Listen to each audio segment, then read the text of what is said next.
Coba bayangkan sebuah situasi di taman, ada anjing sama orang. Ada anjing sama orang. Anda semua melihat anjing dengan orang ini. Kita analogikan pakai analogi anjing ya, boleh? Boleh. Mudah-mudahan nggak ada yang tersinggung ini.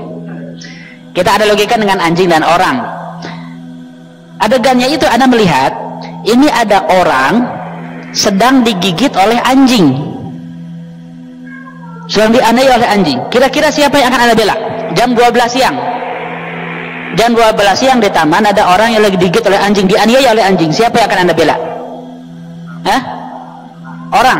Anda baru datang lihat kayak gitu. Ini perlu dibela nih. Ternyata 5 menit sebelumnya Anda tidak melihat. Anda tidak melihat sebetulnya anjing inilah yang dianiaya duluan oleh orang ini, dipukulin anjingnya. Tapi Anda nggak melihat. Kalau Anda tahu bahwa anjing itu dipukulin duluan oleh orang, siapa yang Anda bela? Yang dibela anjingnya kan. Jadi ternyata anjing itu hanya membela diri, ya enggak? Anjing hanya membela diri. Pandangan kita berubah tuh. Ternyata 5 menit sebelumnya ada kejadian, coba kita nggak lihat. Kejadiannya adalah sebetulnya anaknya si orang ini, anaknya laki-laki ini itu digigit oleh anjing ini, makanya dia memukul anjingnya. Sekarang siapa yang Anda bela? Coba. Anak laki-laki ini punya anak, si laki-laki ini digigit oleh anjing, makanya anjingnya dipukul oleh orang ini. Berarti siapa yang salah ini? Anjingnya kan? Kenapa menggigit anak orang? Berarti si laki-laki ini hanya membela kepentingan anaknya yang dizolimi oleh anjing. Ternyata 5 menit sebelumnya anak anjing ini, anjing ini menggigit si anak kecil karena anak kecil itu mencekik anak anjingnya sendiri. Jadi anjing ini punya anak anjingnya dicekik oleh anak kecil, makanya digigit oleh ibu anjingnya. Ibu anjingnya menggigit, dibalas lagi oleh bapaknya. Bapaknya memukul, dibalas lagi oleh ibunya menggigit. Itulah yang terjadi. Jadi ketika melihat kejadian itu, kita intervensi nggak? Kalau ada intervensi, siapa blok yang membela anjing? Ajungkan tangannya. Siapa yang blok membela manusia? Siapa ajungkan tangannya? Coba, saya ingin tahu. Terserah Anda membela anjing atau membela manusia. Tiba-tiba Anda masuk ke situ, ingin melerai pertengkaran mereka. Itu yang dibutuhkan kan? Ya nggak?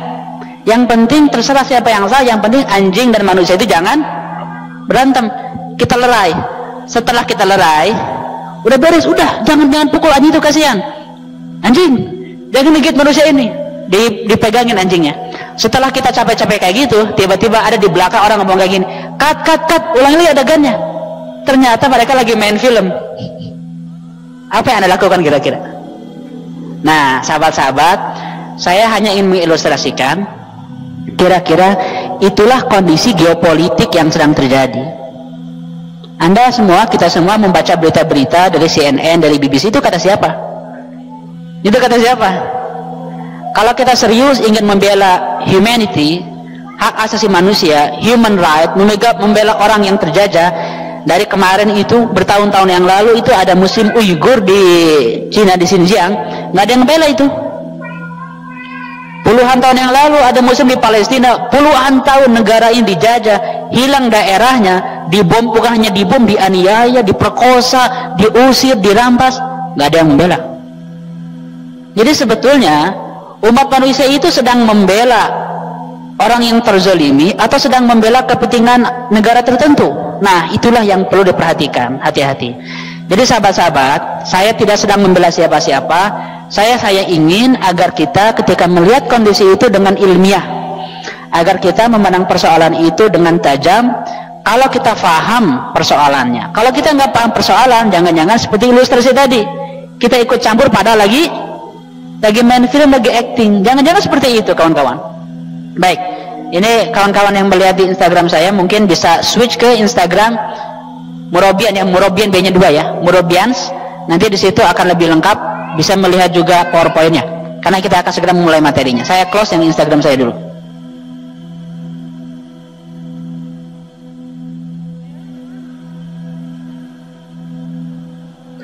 Baik, kawan-kawan semua, saya tidak akan membahas tentang isu Ukraina sebetulnya, karena ini masih terlalu dini yang membahas itu. Saya hanya ingin membahas tentang bagaimana Islam memandang perspektif geopolitik dan juga ancaman perang dunia III ini. Geopolitik ini ilmu baru, bahkan di kuliah pun belum banyak dipelajari. Umumnya ilmu ini dipelajari dalam bidang studi hubungan internasional. Intinya geopolitik itu mempelajari pengaruh geografi dalam pertarungan kekuasaan antar negara. Itu yang dipelajari ilmu geopolitik itu.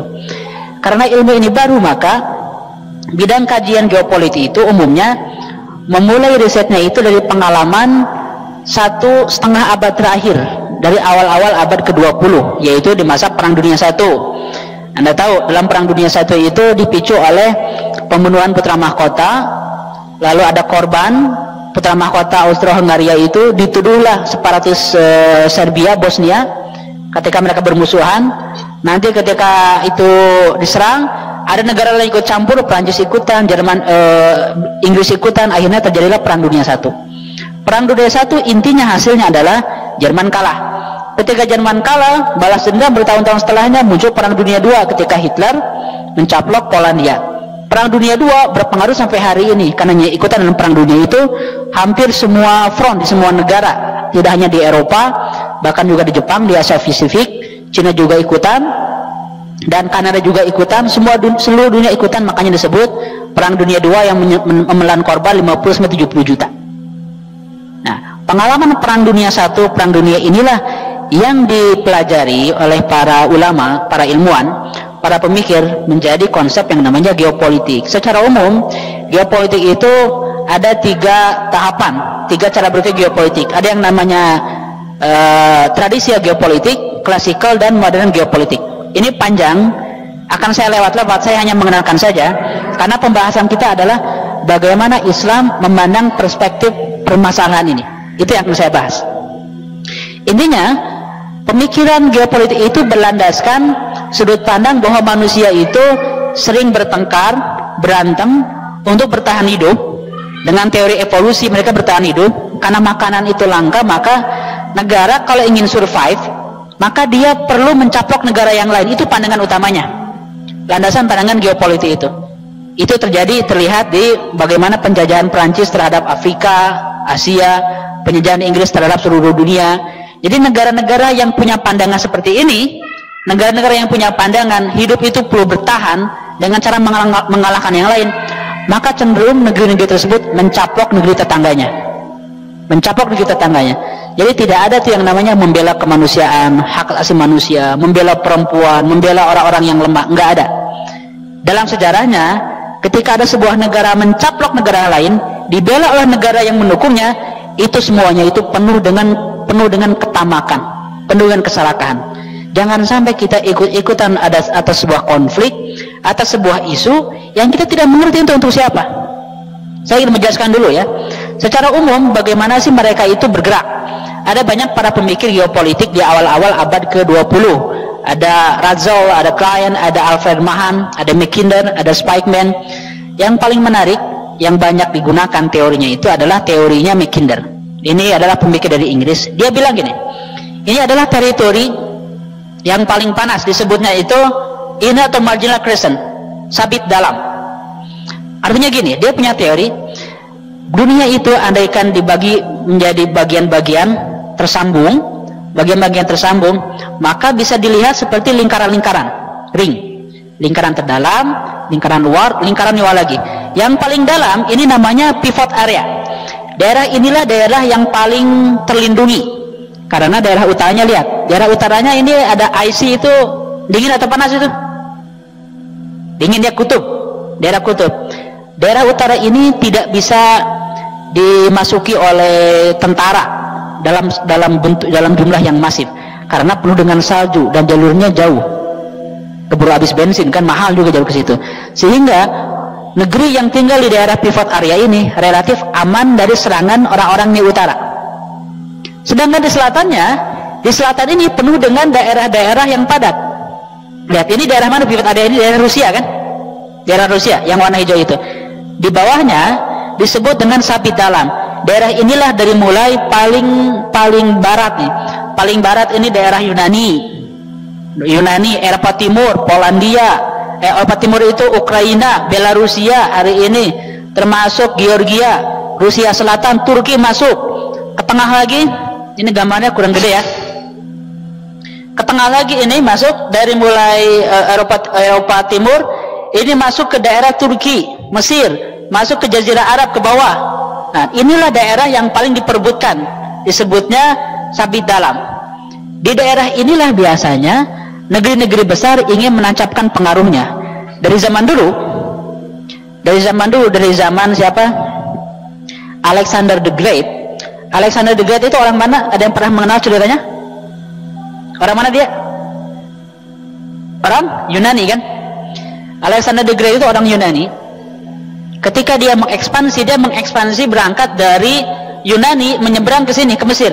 Karena daerah inilah daerah yang strategis. Napoleon dari Prancis dia menyeberang ke Mesir. Karena daerah ini daerah yang paling menarik. Tentara Salib di abad ke-11 mereka menyeberang juga ke Syam. Karena daerah inilah daerah yang strategis. Kenapa strategis? Menurut ilmu geopolitik dalam kajiannya, karena daerah ini punya banyak keuntungan. Pertama, daerah ini kaya dengan sumber daya alam. Minyak di situ semua. Bukan hanya di Timur Tengah, termasuk di daerah Georgia, daerah Eropa Timur itu banyak akses terhadap sumber minyak bumi dan sumber gas yang dikuasai oleh Rusia. Daerah ini penuh dengan kekayaan alam. Yang kedua, daerah ini adalah daerah yang paling padat pelayarannya. Bentar. Coba kawan-kawan lihat ini ya. Daerah sini, ini ada daerah yang di tengah-tengah ini Laut Mediterania. Laut Mediterania inilah yang paling padat pelayaran.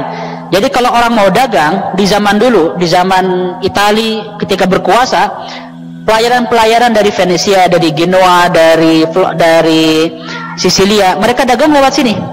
Mereka dagang ke Mesir, ke Alexandria, lalu mereka dagang juga ke Yunani. Ini daerah yang paling padat pelabuhan. Jadi siapa yang menguasai area ini, maka dia menguasai jalur perdagangan. Kaya sekali. Maka kesimpulannya gini, daerah sabit dalam atau inner crescent ini adalah daerah yang paling hot, paling panas diperebutkan sepanjang sejarahnya sampai hari ini. Jadi kalau orang menguasai daerah ini, maka dia dapat kekayaan alam, dapat akses terhadap selat. Ini selatnya ada ada terusan Suez di Mesir, lalu juga ada pelabuhan-pelabuhan di daerah Istanbul di Turki. Ini ada daerah yang kaya dengan jalur perdagangan. Minimal kalau ada kapal lewat situ kan dapat pajak, bayar. Maka kesimpulannya, banyak daerah, banyak negara-negara memperebutkan daerah sini. Maka semua ini akan diperebutkan. Ini bukan soal kezoliman kemanusiaan, ini daerah ekonomi semua diperebutkan. Dari sinilah dia memberikan teori, negara manapun yang menguasai daerah tengah ini, maka mereka bisa menguasai dunia. Kenapa? Karena daerah sini dia akan mengontrol jalur perdagangan laut, akan mengontrol juga jalur pelayaran, dan juga yang menguasai daerah sini dia aman dari serangan orang utara. Jadi inilah daerah-daerah yang paling panas diperebutkan oleh semua kekuatan besar. Bahkan dalam beberapa hadisnya, perang akhir zaman itu akan terjadi di daerah sini, di daerah Syam, di daerah pivot area ini. Inilah teorinya Mackinder. Nah, para pemikir geopolitik menawarkan sudut pandang seperti itu, sehingga kita bisa paham bahwa kalau ada konflik di situ wajar. Kenapa? Karena penuh dengan kekayaan alam dan penuh dengan daerah-daerah strategis. Kita lewat dulu. Lalu kita masuk ke klasikal geopolitik. Setelah Perang Dunia II, muncullah dua kekuatan besar setelah Perang Dunia itu. Siapa yang memenangkan perang? Blok Sekutu kan? Di antara blok Sekutu itu ada Inggris, Prancis, ada Amerika, ada Rusia, ada Cina. Siapa yang paling gede? Dua negara, Amerika dengan Rusia. Dari sini dulu kita paham ya. Amerika dan Rusia itu adalah pemenang perang yang paling besar, paling utama. Dan mereka punya dua ideologi yang berbeda. Amerika itu ideologinya liberalisme, kapitalisme, sistem politiknya demokrasi. Sedangkan Uni Soviet itu ideologinya sosialisme, politiknya komunisme, ekonominya sosialisme. Itu perbedaan cara hidup, berbeda sudut pandang. Dan yang namanya pemenang perang ingin menjadikan dunia ini sesuai dengan budayanya. Itu wajar, di mana-mana kayak gitu. Pemenang perang ingin menjadikan dunia ini diatur sesuai dengan gaya hidup mereka. Amerika ingin menjadikan dunia ini menjadi demokratis, menjadi liberal, menjadi kapitalis, sedangkan Uni Soviet ingin menjadikan dunia ini komunis. Mereka bertarung, mereka bersaing, cuman tidak berani saling menyerang. Nggak berani saling menyerang. Kenapa? Karena dua negara ini sebagai pemenang perang, mereka mengembangkan kekuatan militer yang sangat dahsyat, bukan hanya bom atom, tapi juga mereka punya kemampuan bom nuklir. Dan nuklir itu kalau dijatuhkan bisa menghancurkan satu provinsi hanya sekali pencet. Lebih dahsyat dibanding bom atomnya yang meledak di Hiroshima dan Nagasaki. Jadi kalau misalnya Amerika menyerang Uni Soviet, apa yang akan terjadi? Uni Soviet menyerang Amerika. Siapa yang akan menang? Dua-duanya akan hancur. Maka dua-duanya tidak berani saling menyerang. Seperti saling ini nggak berantem, cuman saling tegang-tegangan, nggak di-read gitu kan, nggak di-read, terus juga nge-mention, aku sebel dengan dia, di-mention doang. Nah itulah namanya perang dingin, Cold War. Saya yakin kalian semua pernah mengalami Cold War kan, dengan pasangan masing-masing. Perang dingin ini terjadi dari tahun 47 sampai tahun 91. Selama periode ini Amerika merekrut negara-negara yang percaya dengan kapitalis. Uni Soviet merekrut negara-negara yang percaya dengan komunis. Inilah persebarannya. Anda lihat ya. Yang warna biru ini adalah bloknya kapitalis Amerika. Warna hijau lebih dekat ke Amerika. Yang warna merah nih, merah banget, merah tua, ini Uni Soviet. Yang merah mudanya ini blok Uni Soviet. Yang abu-abu ini daerah yang non blok. Gara-gara siapa? Gara-gara orang pintar yang visioner namanya Soekarno. Jadi ada yang abu-abu ini nih, Soekarno. Itu orang yang visioner, yang cerdas, nggak ikut-ikutan. Jadi dua blok besar itu bertarung selama puluhan tahun. Akhirnya, akhir kata, tahun 91 itu Uni Soviet kalah. Uni Soviet kalah pun kalau lihat ceritanya Anda akan membaca ada jihad di Afghanistan kan? Afghanistan dicaplok oleh Uni Soviet. Anda tahu nggak? Yang memerangi Uni Soviet itu siapa? Mujahidin Afghanistan. Dibantu oleh siapa? Dibantu oleh CIA. Supaya senjatanya oleh Amerika. Karena Amerika tidak mau berperang langsung dengan Uni Soviet. Kalau berperang langsung nanti bakal lebih besar perang dunia lagi. Amerika tidak berani berperang langsung, maka dibantulah Afghanistan, Mujahidin itu. Kalau Anda lihat film Rambo, walaupun ini film, itu ada apa namanya? Ada propaganda Amerika. This film is dedicated for Mujahidin who fought bravely, katanya. Film ini didedikasikan untuk para Mujahidin yang sudah berperang dengan gagah berani. Amerika ngomong kayak gitu, bayangin. Abdullah Azzam, dia pidato di Eropa, di Amerika, di mana-mana dia pidato jihad. Kita perlu jihad melawan orang-orang kafir Uni Soviet. Siapa yang memfasilitasi? Yang memfasilitasi adalah Amerika. Yang memfasilitasi CIA. Itu dibantu semuanya. Dan ini bukan teori konspirasi, ini ada semua dalam sejarah. Anda tinggal baca aja. Jadi Amerika berkoalisi dengan umat Islam Mujahidin untuk menumbangkan Uni Soviet. Itu terjadi dalam sejarah. Pola-pola ini perlu Anda pahami, sehingga ketika kita melihat situasi geopolitik, kita tidak membacanya dengan kacamata yang polos. Kita tidak membaca dengan, oh ternyata memang sedang dizolimi, kita bantu, Allahu Akbar, jihad demi kemanusiaan. Tar dulu, jangan-jangan seperti ilustrasi tadi, anjingkan orang. Kita tidak mengerti permainannya. Jadi Amerika punya sebuah konsep yang luar biasa canggih sekali, perlu kita pahami, perlu kita pelajari agar tidak dikibulin. Nah, konsep ini harus kita pahami dalam konsep the Cold War. Ada konfrontasi ideologi Amerika lawan Uni Soviet. Ada teknologi militer baru, makanya mereka tidak berani saling menyerang. Hanya gondok-gondokan, marah-marahan, bersaing secara ekonomi, bersaing secara teknologi, tapi tidak berani langsung menyerang, karena akan terjadi perang dunia yang sangat parah. Ini berlanjut terus perang ideologi ini sampai akhirnya selesai perang dingin, dan setiap masing-masing pihak mendirikan aliansinya.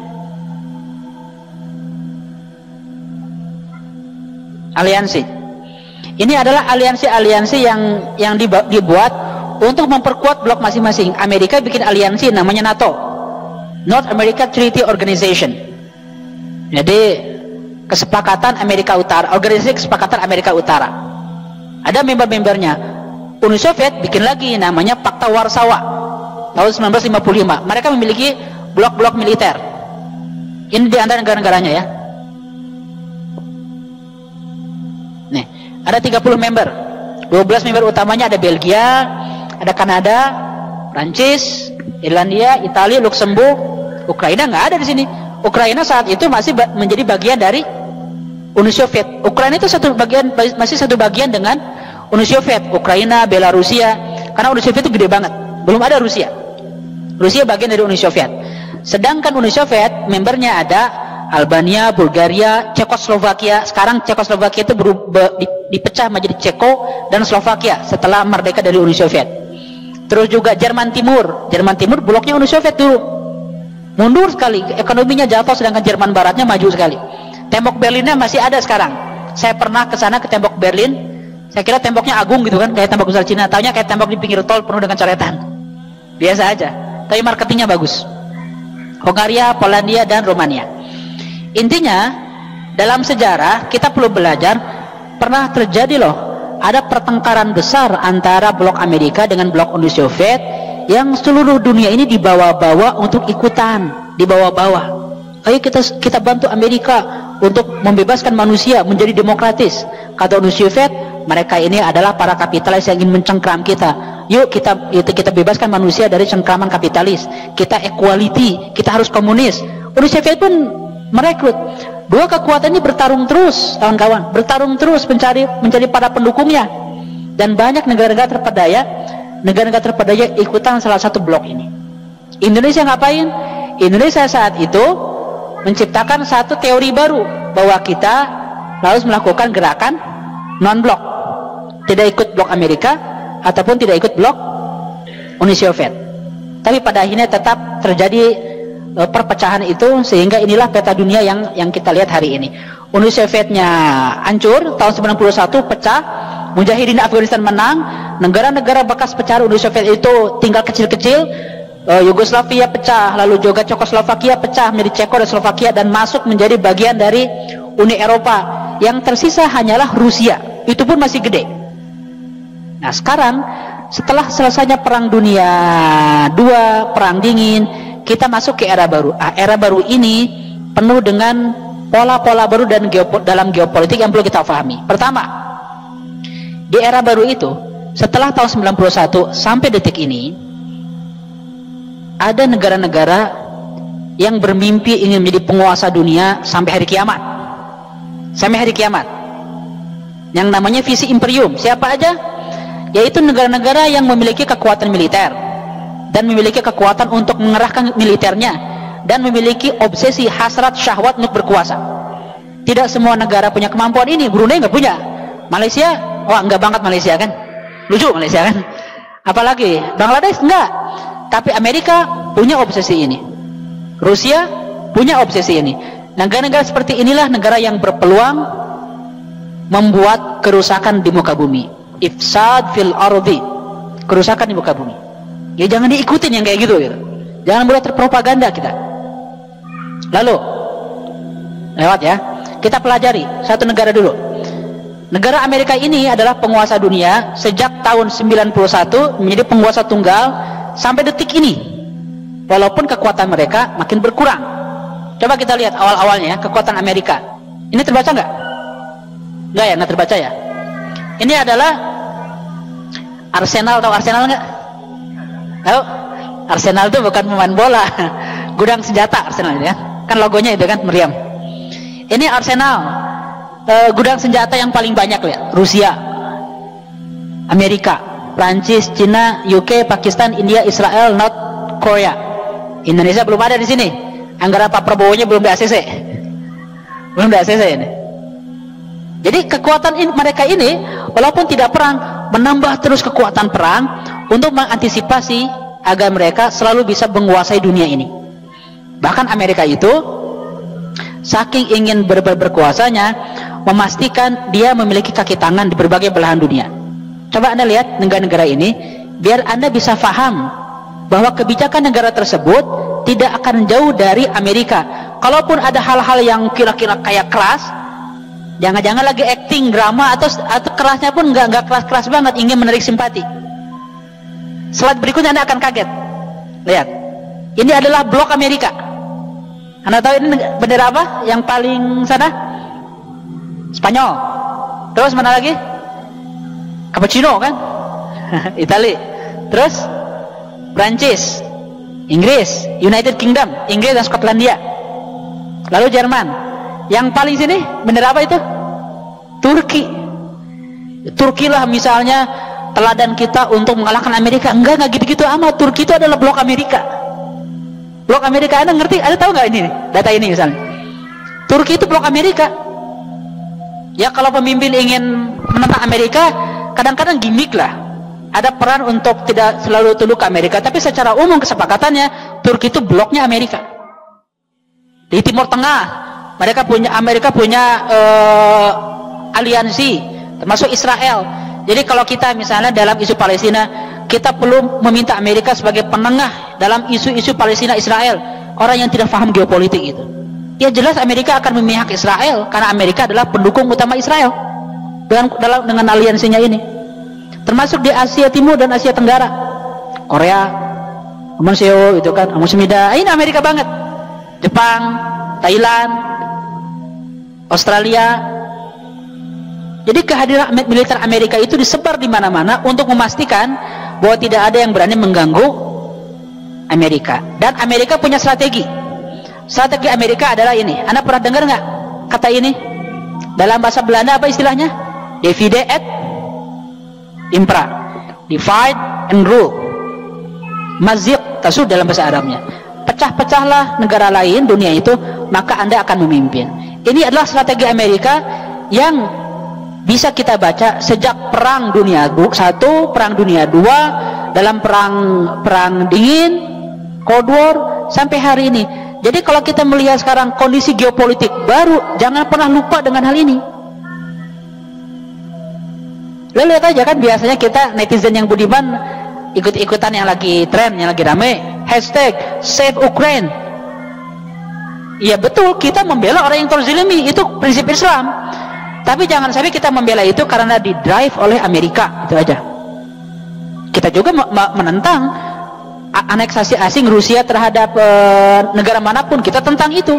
Sebagaimana kita menentang penjajahan Israel, sebagaimana kita menentang penjajahan Cina terhadap Uighur, sebagaimana kita menentang kezoliman penguasa-penguasa India terhadap umat Islam. Anda baca nggak datanya? Ada nggak hashtag Save Muslim in India, hashtag Save Muslim in Myanmar, in Rohingya?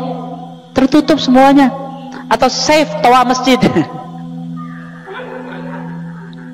Ya kan kawan-kawan, saya hanya ingin mengajak Anda semua untuk berpikir kritis, tidak mudah diombang-ambing. Jangan sampai potensi umat Islam itu hanya jadi korban propaganda orang lain.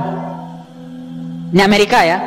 Jadi selama dunia ini bisa dipecah-pecah, semuanya ke blok Amerika, itulah yang akan dilakukan. Selamanya kayak gitu Amerika itu untuk memastikan.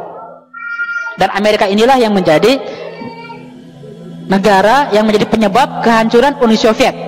Salah satunya ketika Amerika berkoalisi dengan mujahidin, dan mujahidin Afghanistan ini dibantu senjatanya, aksesnya, militernya, intelijennya untuk mengalahkan Uni Soviet. Sampai Amerika mengirimkan Rambo yang pelurunya nggak habis-habis. Itulah yang terjadi kawan-kawan. Jadi Amerika tidak sedang membela kemanusiaan, Amerika sedang membela kepentingan nasionalnya, menggunakan tenaga gratisan dari Eropa. Nanti akan saya bahas, Eropa tidak dengan gampang membela Amerika, karena Eropa punya kepentingan dan Eropa tidak mau dijadikan sapi perah oleh Amerika. Tidak mudah. Amerika nanti akan saya bahas di akhir ya. Jadi Amerika yang menjadi penyebab kehancuran, salah satu penyebab kehancuran Uni Soviet saat itu. Dan sekarang Amerika pun yang ingin menjadi pemenang di region apa tadi namanya? Sabit. Di sabit dalam itu Amerika yang ingin jadi pemenang melawan Rusia. Walaupun sekarang ada pemain baru yang lebih parah dari Rusia, negaranya Bruce Lee, Tiongkok. Ini perlu kita bahas juga gitu. Jadi tidak sederhana itu. Amerika pernah menjadi pemenang perang, penguasa dunia, tapi Amerika sekarang memiliki para pesaing. Pesaing baru Amerika itu, satu, Rusia. Yang kedua, Cina. Bahkan ini lebih bahaya, lebih berat bagi Amerika. Dan yang ketiga, Uni Eropa tidak seloyal ketika mereka dalam perang dingin. Uni Eropa itu. Nah, nanti pada Isya insya Allah kita akan bahas siapa saja para pemain baru itu dan apa hubungannya dengan konflik yang sekarang terjadi dan bagaimana Islam memandang persoalan ini. Gitu ya. Kita jeda dulu untuk sholat Isya. Assalamualaikum warahmatullahi wabarakatuh. Bismillahirrahmanirrahim. Assalamualaikum warahmatullahi wabarakatuh. Waalaikumsalam warahmatullahi wabarakatuh. Iwani wa khudifillah, kita lanjutkan ya kajian kita. Tadi di awal saya membicarakan tentang perspektif yang harus benar. Ketika informasi itu utuh, ternyata pandangan manusia itu dengan gampang berubah ya. Dengan gampang berubah. Sekarang, bagian dari cara kita membuat pemahaman yang utuh adalah dengan memahami karakter masing-masing pemain yang sedang bermain. Tadi Amerika, sekarang ada pemain-pemain baru. Siapa saja? Ada Rusia. Nanti kita bahas khusus. Ada Cina. Cina ini dunia tersendiri, kajian tersendiri, yang sebetulnya jauh lebih asyik, jauh lebih menegangkan, dan jauh lebih berisiko Cina ini dibanding Rusia. Kenapa? Karena eskalasi ketegangan ancaman perang dunia 3 itu bukan dengan Rusia, tapi dengan Cina di dekat Indonesia, di Laut Natuna, di Laut Cina Selatan, di dekat Kepri. Itu ancaman yang paling serius bagi kita. Ukraina masih kejauhan. Jangan sampai nanti ada mahasiswa tiba-tiba di jalan di Gedung Sate, penggalangan dana, hentikan serangan terhadap Ukraina gitu kan, demo para aktivis, Allahu Akbar. Buat apa gitu? Buat apa gitu? Walaupun tetap ya kita harus, nanti saya jelaskan, jangan salah paham, kita menentang semua bentuk kezaliman, tapi kita juga hati-hati jangan diperalat, itu aja. Jadi Cina ini lebih berisiko. Uni Eropa, ada juga Inggris, ada United Kingdom ya. Secara regional, para pesaing Amerika adalah Jerman, India, Pakistan, Turki, dan Israel. Lihat, secara ekonomi yang paling gede pesaing Amerika itu adalah Cina, yang warna abu-abu. Lihat, nah yang warna abu-abu ini Cina, Rusia, ini Middle East, dunia Islam, ini India, ini Jepang, ini Indonesia. Nah, di sini ini Pasteur nih, nama Robin di sini. Jadi kekuatan ekonomi Cina luar biasa. Rusia itu gede, tapi sebetulnya kekuatan ekonominya jauh dibanding Amerika. Tapi kekuatan militernya kuat. Kalau Cina baru kekuatan ekonominya yang kuat, bahkan lebih gede dari Amerika. Nah, Rusia yang sebelumnya itu namanya USSR, Uni Soviet ya. Mereka ini telah memiliki imperium yang besar.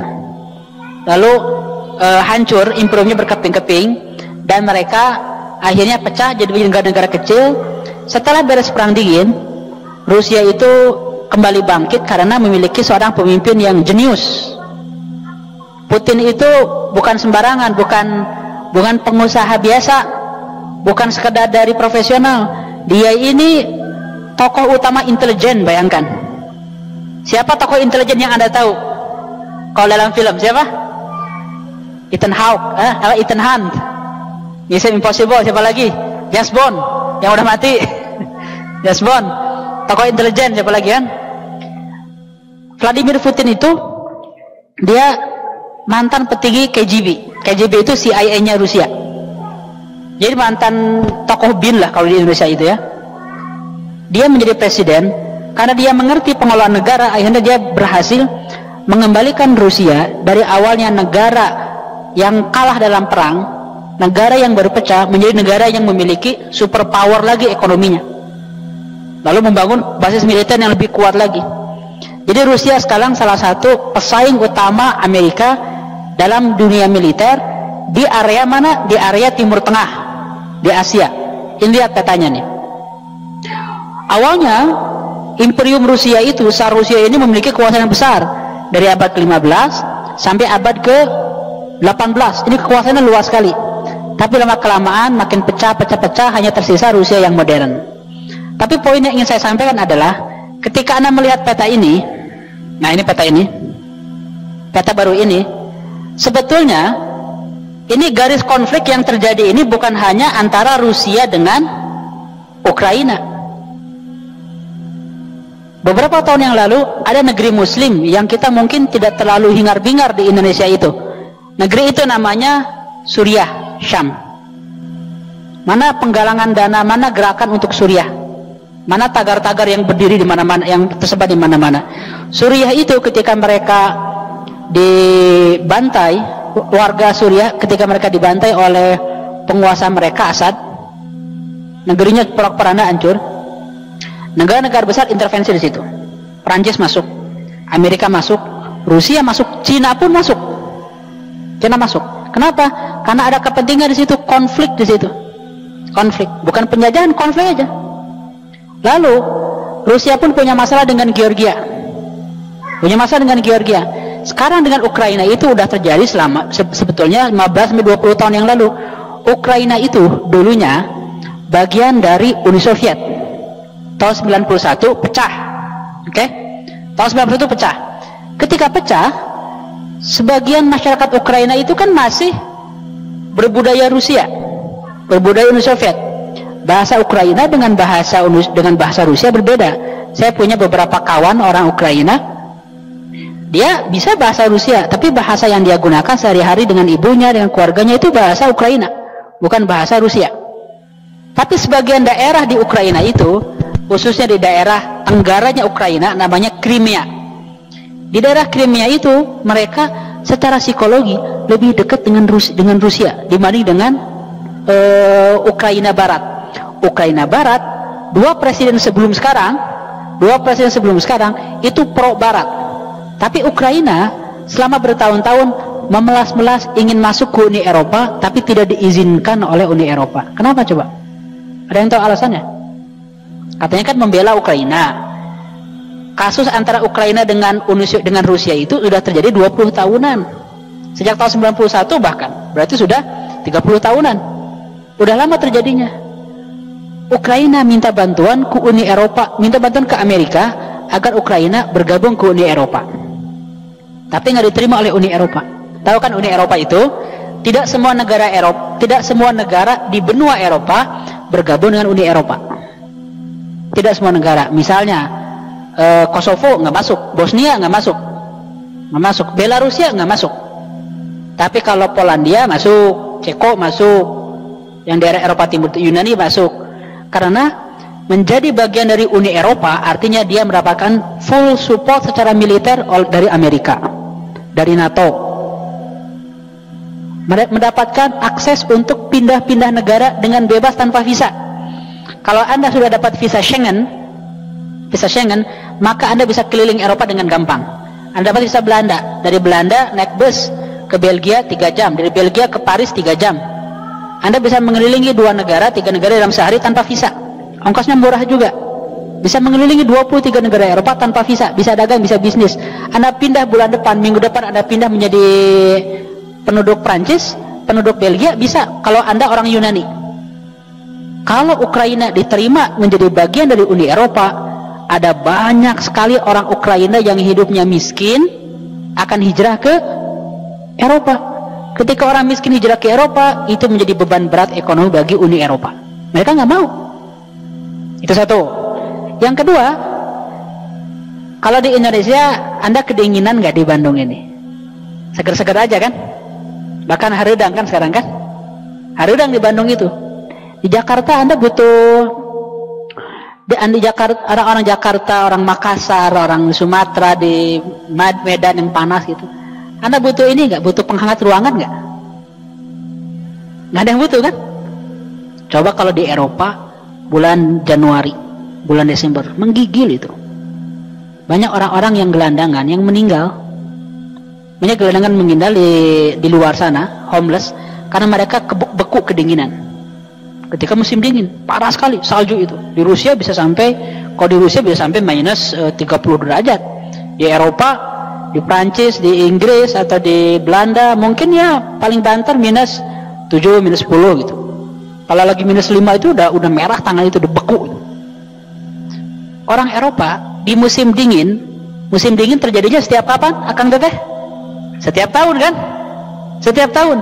Mereka butuh pemanas ruangan, heater. Heater itu bahannya dari gas. Kalau listrik mahal, dari gas. Penyuplai gas utama 80% suplai gas untuk Eropa itu datangnya dari Rusia. Kalau Rusia tidak memberikan gas, Eropa mati kedinginan, mati beneran. Jadi mereka butuh. Maka Uni Eropa tidak segampang itu. Wah, kita serang Rusia, enggak segampang itu. Dan Uni Eropa bukan lagi budaknya Amerika. Karena dulu ketika Amerika berkuasa, Uni Eropa belum terbentuk, Jerman tunduk ke Amerika, Prancis tunduk ke Amerika. Tapi ketika Jerman, Prancis, Belgia, Belanda bersatu, mereka memiliki power baru, power sebagai Eropa di depan Amerika. Begitu Amerika, ayo serang Rusia, nggak akan mau mereka. Kenapa? Karena Eropa pun punya independensi, punya kepentingan ekonomi, nggak mau bangkrut negaranya. Eropa lagi sulit secara ekonomi, mereka tidak mau berperang, tidak mau kehilangan potensi ekonomi, tidak mau kehilangan potensi gas dari Rusia. Dan Rusia memang keuntungannya dia punya kartu truf, kartu as. Dia punya senjata, punya gas. Penyuplai utama gas di Eropa itu Rusia. Jalurnya melalui Ukraina. Lihat, jalur gas Rusia ini Ukraina di sini, jalur gasnya melalui Ukraina. Ukraina gede sekali, melalui Ukraina untuk masuk ke Eropa. Tapi karena Ukraina itu dalam riwayat pertengkaran dengan Rusia itu sering nyolong, disinyalir ya, dikorup 30% dikorup itu, sampai berapa persen lah dikorup gasnya itu. Jadi yang nyampe ke Eropa tinggal sedikit. Maka Rusia marah juga ke Ukraina. Saya tidak sedang membela Rusia, enggak. Saya sedang memberikan perspektif lain, bahwa di versi sana ada penjelasan bahwa Rusia ini dikorup terus gasnya oleh Ukraina, sehingga Rusia koalisi dengan Turki mengirimkan gasnya melalui jalur Turki ke bawah. Kalau Ukraina ke atas, lewat ke bawah nih, dari Rusia masuk ke bawah ke Turki, Istanbul masuk ke Eropa. Karena Istanbul itu masuk nyambung ke Yunani nanti, Turki itu. Itu yang dilakukan Rusia. Sebagian daerah di Ukraina, di tenggaranya, daerah Crimea, mereka loyal kepada Rusia. Mereka ingin merdeka. Kalau ada negara-negara itu suka ada kan separatis ya. Di Spanyol ada nggak daerah yang ingin merdeka? Ada nggak daerah yang merdeka? Ada. Namanya daerah orang-orang dengan budaya Katalan. Barcelona termasuk. Di Barcelona bahasanya beda dengan di Spanyol secara umum, di kota-kota Spanyol yang lain. Orang Madrid dengan Barcelona beda bahasanya. Kalau saya MU, saya Ronaldo. Jadi ada tiap negara itu gerakan separatis. Di Indonesia, Papua merdeka ada. Nah, Crimea itu ingin merdeka dari Ukraina, dan mereka ingin minta bantuan kepada Rusia. Itu bagian dari Ukraina Jadi bagi orang-orang Rusia mencaplok Crimea dengan alasan kami memperjuangkan hak orang-orang yang ingin loyal kepada kami, karena mereka lebih milik pada Rusia. Itu narasi yang dikembangkan. Kita tahu nggak hal itu? Kan kita nggak tahu. Tapi yang kita baca adalah di BBC, CNN. Ketika Anda baca Kompas, Metro TV, apakah mereka punya wartawan langsung di sana melihat kejadian? Enggak sedetail itu informasinya. Mungkin ada punya wartawan di Eropa, tapi langsung di tempat kejadian. Mereka TV ataupun kantor berita di Indonesia biasanya membeli berita ke kantor berita yang ada di Barat, which is pro Amerika. Jadi sebetulnya dengan sederhana saya bisa menyimpulkan dengan sederhana bahwa konflik antara Rusia dengan Ukraina adalah konflik teritori, bersenjata, berdarah, banyak korban, kasihan benar banyak korban, tapi tetap itu ada konflik antara dua teritori yang sedang memiliki kepentingan ekonomi, militer, kekuasaan. Kita saja yang tidak membaca bagaimana darah yang tumbah gara-gara Amerika di Ukraina. Kita tidak membaca itu kan? Kita tidak membaca bagaimana darah yang tumbah oleh Amerika di Syam, di Suriah. Kita tidak membaca darah yang tumbah oleh Prancis di Suriah. Kita tidak membaca data-data itu. Kita tidak membaca data-data intervensi Cina di Timur Tengah. Kita tidak membaca itu. Tapi kalau kita membaca itu seluruhnya, akhirnya pandangan kita jadi berubah. Poinnya adalah, saya ingin mengajak kawan-kawan itu ketika melihat berita kritis, tidak mudah diprovokasi, diombang-ambing. Sekarang apa yang perlu kita bangun? Apa yang perlu kita lakukan? Nah, kita akan masuk ke tema kita. Ada 10 tema sentral dalam Al-Quran ya. Kita berapa menit lagi waktu kita? Ini kayaknya nggak akan tersampaikan seluruhnya nih. Sampai 9 ya. Asal malam mingguan nih, jangan terlalu lama. Berhak malam mingguan kalian.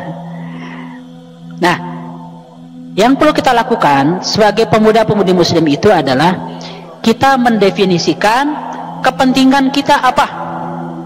Kepentingan kita apa? Ketika Rasulullah SAW memulai dakwahnya, Apa prioritas dakwah Nabi Muhammad di Mekah itu? Apa prioritasnya? Gimana? Menyuburkan jamaahnya, mengumpulkan jamaahnya kan, memperkuat umat. Itu prioritas dakwah. Itu prioritas negara Madinah juga. Ada nggak konflik yang terjadi di zaman Rasulullah? Ada. Konflik antara kerajaan Imperium Romawi yang besar melawan Imperium Persia yang besar. Kira-kira kalau kita hidup di zaman Rasul, apa yang kita dengar? Ada berita nih dari para penyair. Yang menyampaikan berita itu biasanya para penyair, wartawannya tuh. Orang-orang Romawi dibantai oleh orang Persia dengan sangat keji, zalim. Itu adalah penyair dari Syam, orang Kristen membela Romawi. Tapi orang-orang Yaman yang loyal dengan Persia enggak. Orang-orang Romawi yang zalim terhadap nasib orang-orang Persia, yang terus kami dizalimi itu oleh orang Romawi. Itu kata orang-orang Yaman yang loyal dengan Persia. Apa yang dilakukan oleh umat Islam? Wait and see dan fokus membangun kekuatan dalam negeri. Itu yang dilakukan. Jangan sampai perang di daerah lain kita korbannya. Jangan sampai perang di sana harga emas di Indonesia yang naiknya. Ya ingin nikah susah, beli pas kawin makin mahal. Pas kawin 10 gram makin mahal, karena apalagi 20 gram. Jadi makin mahal. Jangan sampai di tempat lain perangnya, di sini yang kehilangan minyaknya. Di tempat lain konflik, di sini yang huru haranya. Nah, itu yang terjadi gitu. Jadi ketika Anda melihat, saya melihat berita-berita ini sedang latah aja gitu. Jelas ada konflik, tapi konflik itu terjadi setiap hari. Ada konflik di Palestina, dijajah orang Palestina itu oleh orang-orang Yahudi Israel. Ada konflik di Uighur, ada penistaan agama yang parah, penindasan, penganiayaan, kezaliman di India detik ini sedang terjadi. Jadi kita tidak hanya nonton Kabikushi Kabigam di sana, hati-hati. Ada orang-orang India yang sedang zalim terhadap umat Islam detik ini, kawan-kawan. Kita baca nggak beritanya?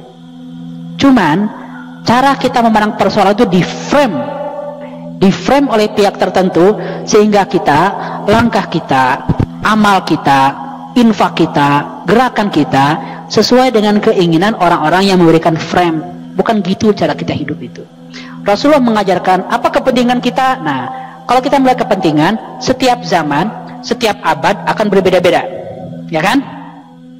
Tapi ada nggak rumus yang stabil yang diajarkan Quran ketika Quran diturunkan sampai hari kiamat? Inilah rumusnya, nggak boleh berubah. Kalaupun ada perubahan, itu pengecualian.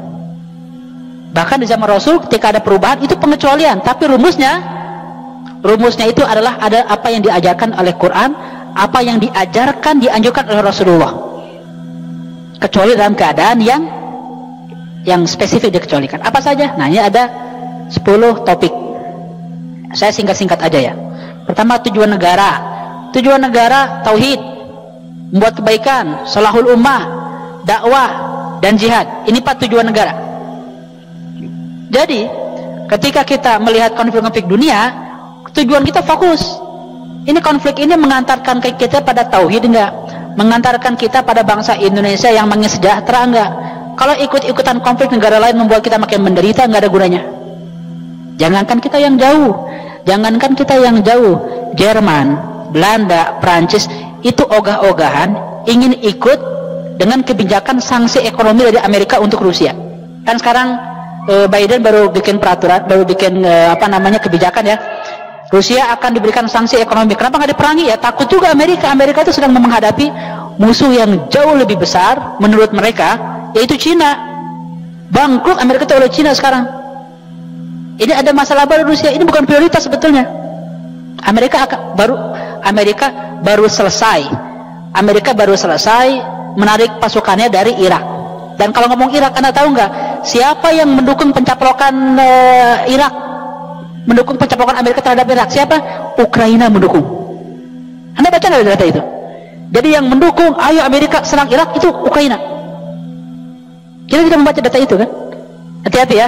Saya khawatir disalahpahami bahwa saya pro Rusia. Enggak. Saya akan melihat itu kezoliman juga.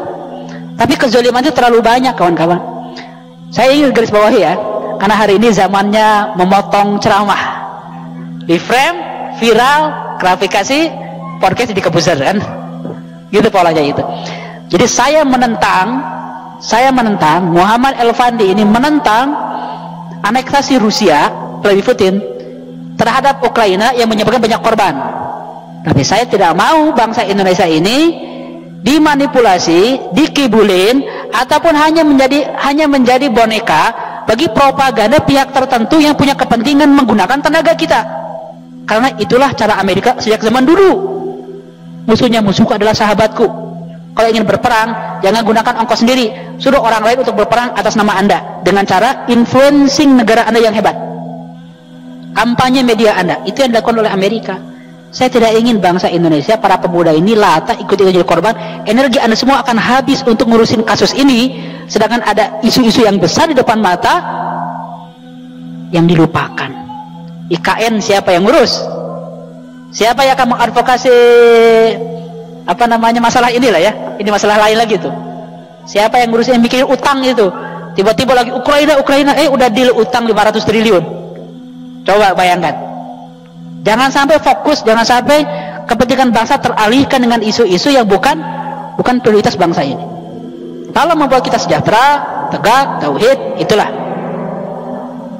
Lewat-lewat ya, ini banyak sekali. Batas negara. Kalau kita melihat batas negara, ini maaf ya, ini kayaknya saya lewat saja. Ini terlalu panjang, detail sekali. Ini butuh satu serial sendiri.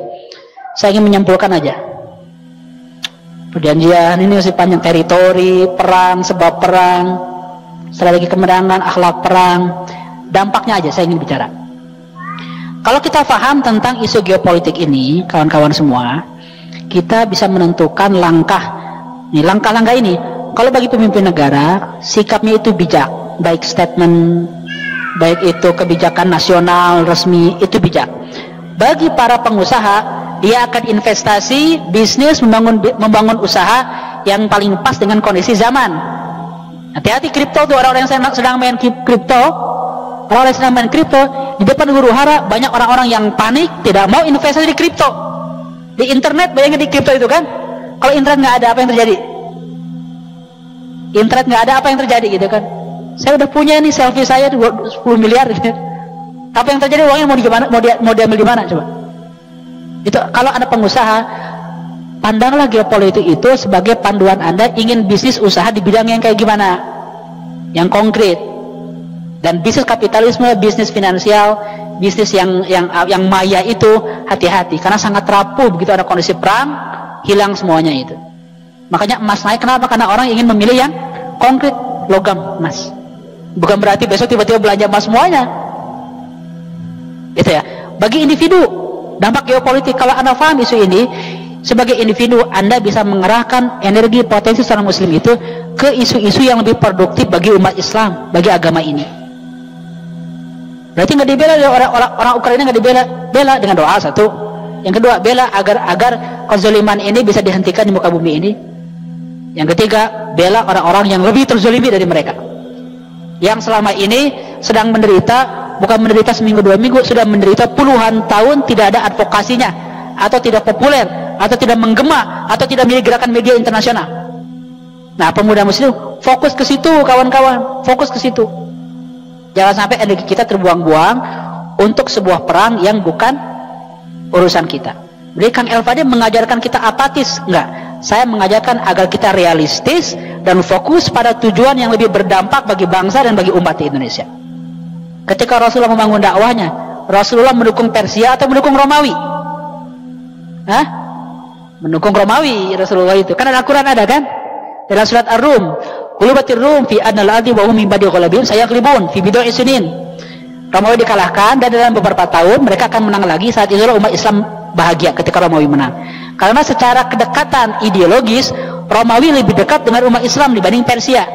Persia menyembah api, Romawi punya agama yang diinspirasi dari ajaran Nabi Isa alaihissalam. Walaupun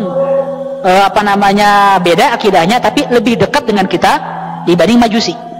Tapi apa yang dilakukan oleh Nabi Muhammad? Nabi Muhammad sama juga memerangi Romawi. Memerangi Romawi ketika ada konflik dengan Romawi, dan memerangi Persia juga.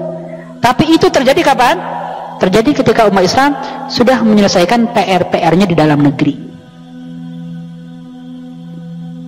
Apa yang dilakukan Turki sekarang? Pintar yang dilakukan Turki. Putin jangan gitulah gitu kan. Gitu yang dilakukan Erdogan itu, nggak mau bikin aksi karena nggak ada untungnya. Nah sekarang yang sedang Anda dengar itu adalah drama seluruhnya. Bukan saya memandang ini konspirasi, enggak, ini ini ada masalah. Sebagaimana Palestina punya masalah, sebagaimana Uighur punya masalah, cuman masalah yang ini didramatisir sehingga semuanya membaca, semuanya mendengar, semuanya melihat videonya. Keluarga saya ditinggal, saya sendirian di Kiev, tidak ada yang membantu kita, itu kan. Ya kalian kan dari awal memutuskan ingin masuk ke blok NATO, ingin masuk ke blok Uni Eropa, tapi Uni Eropa tidak mau menerima kalian dan kalian meminta bantuan Amerika. Tolong dong bantu aku, ingin punya pasangan baru namanya Amerika. Akhirnya udah pisah dari pasangan lamanya Rusia, Amerika nggak mau membantu. Akhirnya ketar-ketir kan. Ini konflik regional antara Rusia dan Ukraina yang dibesarkan oleh Amerika agar apa? Menarik simpati dunia dan akan diuntungkan. Semua langkah itu harus menguntungkan Amerika. Agar apa? Tampil sebagai pahlawan kemanusiaan. Dengan Iron Man-nya, dengan Spider-Man-nya, dengan Hulk-nya. Semuanya muncul tuh. Dalam tokoh-tokoh fiksi mereka selalu menampilkan sebagai savior of the world, penyelamat dunia. Dalam kondisi geopolitik, mereka akan selalu menampilkan sebagai pembela hak asasi manusia bagi kasus-kasus yang menguntungkan Amerika. Tapi mereka tidak akan vokal membela hak asasi manusia ketika Muslim di India detik ini sedang dianiaya dan sedang dinistakan. Mereka tidak akan mengangkat isu itu. Tidak akan mengangkat isu bela hak asasi manusia ketika perempuan-perempuan Palestina dilecehkan dan laki-lakinya dibunuh dan diusir. Tidak akan mereka mengatakan itu. Jadi jadilah orang-orang yang adil, orang-orang yang cerdas, orang-orang yang kritis, komprehensif melihat situasi, cerdas melihat geopolitik, dan juga proporsional dalam bersikap. Saran saya yang tadi, saran saya adalah fokuskan energi kita pada hal-hal yang membangun umat ini. Jangan sampai kita mengorbankan, menguras energi kita untuk hal-hal yang bukan prioritas kita, hanya gara-gara ramenya di media sosial dan sedang trending topik, atau kita ingin ikut-ikutan keren pembela kemanusiaan padahal ada isu yang lebih krusial yang alpa dari perhatian kita. Barakallahu wa lakum. Wassalamualaikum warahmatullahi wabarakatuh.